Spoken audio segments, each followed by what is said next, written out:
ಸಚಿವ ಸ್ಥಾನಕ್ಕೆ ರಾಮಲಿಂಗಾರೆಡ್ಡಿ ರಾಜೀನಾಮೆ ವಿಚಾರಕ್ಕೆ ಸಂಬಂಧಪಟ್ಟ ಹಾಗೆ ರೆಡ್ಡಿಯನ್ನ ಮನವೊಲಿಸೋದಕ್ಕೆ ಸಿಎಂ ಡಿಕೆಶಿ ಸುರ್ಜೇವಾಲಾ ಸರ್ಕಸ್ ಅನ್ನ ಮಾಡ್ತಿದ್ದಾರೆ.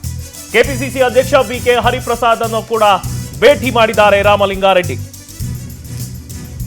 ಸಚಿವ ಸ್ಥಾನಕ್ಕೆ ರಾಮಲಿಂಗಾರೆಡ್ಡಿ ರಾಜೀನಾಮೆ ವಿಚಾರಕ್ಕೆ ಸಂಬಂಧಪಟ್ಟ ಹಾಗೆ ರೆಡ್ಡಿಯನ್ನ ಮನವೊಲಿಸೋದಕ್ಕೆ ಸಿಎಂ ಡಿಕೆಶಿ ಸುರ್ಜೇವಾಲಾ ಸರ್ಕಸ್ ಅನ್ನ ಮಾಡ್ತಿದ್ದಾರೆ. ಕೆಪಿಸಿಸಿ ಅಧ್ಯಕ್ಷ ಬಿಕೆ ಹರಿಪ್ರಸಾದ್ ಅನ್ನು ಕೂಡ ಭೇಟಿಯನ್ನ ಮಾಡಿದ್ದಾರೆ. ರಾಜೀನಾಮೆ ಕುರಿತು ಹರಿಪ್ರಸಾದ್ ಜೊತೆ ರೆಡ್ಡಿ ಚರ್ಚೆಯನ್ನ ಮಾಡಿದ್ದಾರೆ. ರಾಮಲಿಂಗಾರೆಡ್ಡಿ ಜೊತೆ ಕ್ಲೋಸ್ ಡೋರ್ ಮೀಟಿಂಗ್ ಆಗಿದೆ. ಬೆಂಗಳೂರು ನಗರಾಭಿವೃದ್ಧಿ ಖಾತೆಯನ್ನ ಕೊಡಿಸ್ತಾರಾ ಬಿಕೆಎಚ್?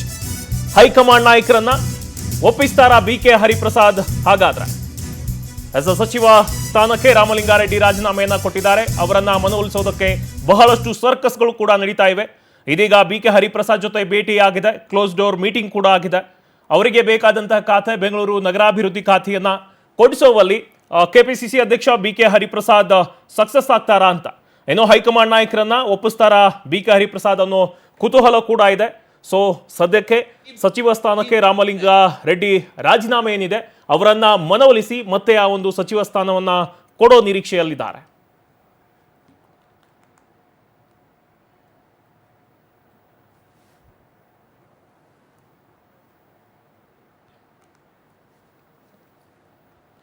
ಇನ್ನು ಇದರ ಬಗ್ಗೆ ಹೆಚ್ಚಿನ ಮಾಹಿತಿಯನ್ನು ನೀಡ್ತಾರೆ ನಮ್ಮ ಪ್ರತಿನಿಧಿ ರೂಪೇಶ್ ಲೈವ್ಗೆ ಜಾಯ್ನ್ ಆಗ್ತಿದ್ದಾರೆ. ಎಸ್ ರೂಪೇಶ್, ಸಚಿವ ಸ್ಥಾನಕ್ಕೆ ರಾಮಲಿಂಗಾರೆಡ್ಡಿ ರಾಜೀನಾಮೆಯನ್ನು ಕೊಟ್ಟಿದ್ದಾರೆ. ಬಟ್ ಅವರನ್ನ ಮನವೊಲಿಸೋದಕ್ಕೆ ಶತಾಯಗತಾಯ ಪ್ರಯತ್ನಗಳು ನಡೀತಾ ಇವೆ. ಇನ್ನೊಂದು ಕಡೆ ಬಿಕೆ ಹರಿಪ್ರಸಾದ್ ಅವರನ್ನು ಕೂಡ ಮೀಟ್ ಆಗಿದ್ದಾರೆ. ಏನು ಅವರಿಗೆ ಬೇಕಾದಂತಹ ಖಾತೆಯನ್ನ ಪಡೆಯುವಲ್ಲಿ ರಾಮಲಿಂಗಾರೆಡ್ಡಿ ಸಕ್ಸಸ್ ಆಗ್ತಾರಾ ಅಂತ? ಮಲ್ಲಿಕಾರ್ಜುನ್ ರಾಮಲಿಂಗಾರೆಡ್ಡಿ ಅವರ ಬಂಡಾಯ ದೊಡ್ಡ ಮಟ್ಟಕ್ಕೆ ಕಾಂಗ್ರೆಸ್ಗೆ ಚಿಂತೆಗೀಡು ಮಾಡ್ತಾ ಇದೆ. ಯಾಕಂತ ಹೇಳಿದ್ರೆ ಸಚಿವ ಸ್ಥಾನಕ್ಕೆ ರಾಜೀನಾಮೆಯನ್ನು ಕೊಟ್ಟಿದ್ದಾರೆ. ನಾನು ಕಾಂಗ್ರೆಸ್ಗೆ ರಾಜೀನಾಮೆ ಕೊಡೋದಿಲ್ಲ, ಶಾಸಕನಾಗಿ ಮುಂದುವರಿತೇನೆ ಅಂತೇಳಿ ರಾಮಲಿಂಗಾರೆಡ್ಡಿ ಅವರು ಹೇಳ್ತಾ ಇದ್ದಾರೆ. ಆದರೆ ಇವರ ಬಂಡಾಯ ನಮ್ಗೆ ಇಲ್ಲಿ ಕಾಂಗ್ರೆಸ್ ಪಕ್ಷದಲ್ಲಿ ಒಂದು ದೊಡ್ಡ ಹೊಡೆತವನ್ನು ಕೊಡುತ್ತೆ. ಯಾಕಂತ ಹೇಳಿದ್ರೆ ಈಗ GBI ಚುನಾವಣೆ ಮುಂದೆ ಬರ್ತಾ ಇದೆ. ಈ GBI ಚುನಾವಣೆಯಲ್ಲಿ ದೊಡ್ಡ ಮಟ್ಟಿಗೆ ಬೆಂಗಳೂರು ಭಾಗದಲ್ಲಿ ಹಿಡಿತವನ್ನು ರಾಮಲಿಂಗಾರೆಡ್ಡಿ ಅವರು ಹೊಂದಿದ್ದಾರೆ. ಹೀಗಾಗಿ ಆ ಚುನಾವಣೆಯಲ್ಲೂ ಕೂಡ ಸಮಸ್ಯೆಗಳಾಗುತ್ತೆ. ಹೀಗಾಗಿ ಅವರ ಮನವೊಲಿಕೆ ಮಾಡಬೇಕು ಅಂತ ನಿನ್ನೆ ಸಿಎಂ DK ಶಿವಕುಮಾರ್ ಅವರೇ ಭೇಟಿಯನ್ನು ಮಾಡೋದು. ಈ ಸಂದರ್ಭದಲ್ಲಿ ರಾಮಲಿಂಗಾರೆಡ್ಡಿ ಹೇಳಿದ್ದು, ನಾನು ಹೇಳೋದೇ ಇಷ್ಟೇ, ನನಗೆ ಬೆಂಗಳೂರು ನಗರಾಭಿವೃದ್ಧಿ ಖಾತೆನೇ ಬೇಕು ಅಂತ ಹೇಳಿ ಪಟ್ಟು ಹಿಡಿದಿದ್ದಾರೆ. ಆದರೆ ಹೈಕಮಾಂಡ್ ಈ ಖಾತೆಯನ್ನು ಕೊಡ್ಲಿಕ್ಕೆ ಒಪ್ತಾ ಇಲ್ಲ. ಯಾಕಂತ ಹೇಳಿದ್ರೆ ಹೈಕಮಾಂಡ್ಗೆ ತನ್ನದೇ ಆಗಿರ್ತಕ್ಕಂಥ ಲೆಕ್ಕಾಚಾರಗಳಿದೆ.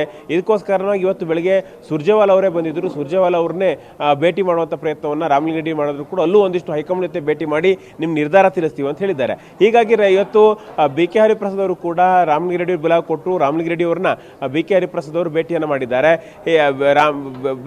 ಈ ಸಂದರ್ಭದಲ್ಲಿ ಬಿಕೆ ಹರಿಪ್ರಸಾದ್ ಅವರು ಹಾಗೆ ರಾಮಲಿಂಗಾರೆಡ್ಡಿ ಅವರು ಕ್ಲೋಸ್ ಡೋರ್ ಮೀಟಿಂಗ್ ಅನ್ನು ಕೂಡ ಮಾಡಿದ್ದಾರೆ. ಈ ಮೀಟಿಂಗ್ ನಲ್ಲಿ ಹೇಳಿದ್ದು, ಹೈಕಮಾಂಡ್ ಜೊತೆ ನಾನು ಮಾತಾಡ್ತೇನೆ, ಹೈಕಮಾಂಡ್ ಕನ್ವಿನ್ಸ್ ಮಾಡುವಂತ ಪ್ರಯತ್ನ ಮಾಡ್ತೇನೆ, ನೀವು ಯಾವುದೇ ಕಾರಣಕ್ಕೂ ಕೂಡ ಪಕ್ಷ ಬಿಡಬಾರ್ದು. ಯಾಕಂತ ಹೇಳಿದ್ರೆ ರಾಮಲಿಂಗಾರೆಡ್ಡಿ ಅವರು ಬೆಂಗಳೂರು ಭಾಗದಲ್ಲಿ ದೊಡ್ಡ ಮಟ್ಟಿಗೆ ಹೋಲ್ಡ್ ಅನ್ನು ಇಟ್ಕೊಂಡವರು.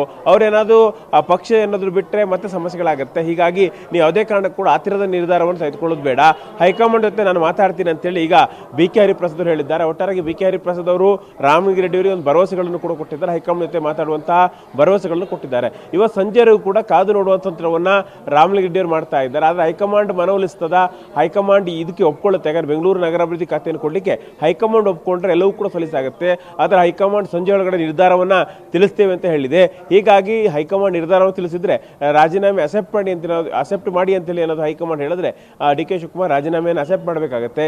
ಹೀಗಾಗಿ ಸಂಜೆ ಒಳಗೆ ಒಂದು ಫಲಿತಾಂಶ ಗೊತ್ತಾಗಬಹುದು. ರಾಜೀನಾಮೆ ಅಂಗೀಕಾರ ಆಗುತ್ತಾ ಅಥವಾ ಅವ್ರಿಗೆ ನಗರಾಭಿವೃದ್ಧಿ ಖಾತೆ ಸಿಗುತ್ತಾ ಅನ್ನೋದು ಗೊತ್ತಾಗುತ್ತೆ ಈಗ ಮಲ್ಲಿಕಾರ್ಜುನ್. ಎಸ್ ರೂಪೇಶ್, ಇನ್ನೊಂದು ಕಡೆ ಅಂದ್ರೆ ಇದೀಗ ಸಿಎಂ ಸ್ಥಾನಕ್ಕಾಗಿ ಜಟಾಪಟಿ ನಡೀತಾ ಇತ್ತು. ಅದನ್ನ ಹೈಕಮಾಂಡ್ ಒಂದು ಮಟ್ಟಿಗೆ ಎಲ್ಲ ಸಕ್ಸಸ್ ಆಯಿತು. ಬಟ್ ಇದೀಗ ಸಚಿವ ಸಂಪುಟವನ್ನು ಪುನರ್ರಚನೆ ಮಾಡಿದ ಮೇಲೆ ಈ ರೀತಿ ಆಗ್ತಿದೆ.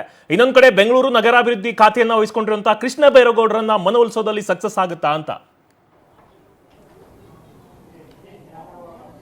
ಇಲ್ಲಿಗ ಕೃಷ್ಣ ಬೈರೇಗೌಡರು ಮೊದಲು ಕೂಡ ಎಕ್ಸ್ಪೆಕ್ಟ್ ಮಾಡಿರಲಿಲ್ಲ ಅವರಿಗೆ ತಮಗೆ ಆ ಒಂದು ಬೆಂಗಳೂರು ನಗರಾಭಿವೃದ್ಧಿ ಖಾತೆ ಸಿಗುತ್ತೆ ಅಂತ ಹೇಳಿ. ಹೀಗಾಗಿ ಕೃಷ್ಣ ಬೈರೇಗೌಡರಿಗೆ ಕಂದಾಯ ಖಾತೆ ಬೇಕಿತ್ತು ಅಂತೇಳಿ ಕಂದಾಯದನ್ನು ಗೃಹ ಸಚಿವ ಆಗಿದ್ದಂಥ ಈಗ DCM ಆಗಿರುವಂತಹ ಪರಮೇಶ್ವರ್ ಅವರಿಗೆ ಹಂಚಿಕೆ ಮಾಡಲಾಗಿದೆ. ಹೀಗಾಗಿ ಪರಮೇಶ್ವರ್ ಅವರು ಈಗ ಕಂದಾಯ ಖಾತೆಯನ್ನು ಬಿಟ್ಟುಕೊಡೋದು ಡೌಟ್. ಯಾಕಂತ ಹೇಳಿದ್ರೆ ಅವ್ರಿಗೆ ಈಗಾಗಲೇ ಹಂಚಿಕೆಯನ್ನು ಮಾಡಲಾಗಿದೆ.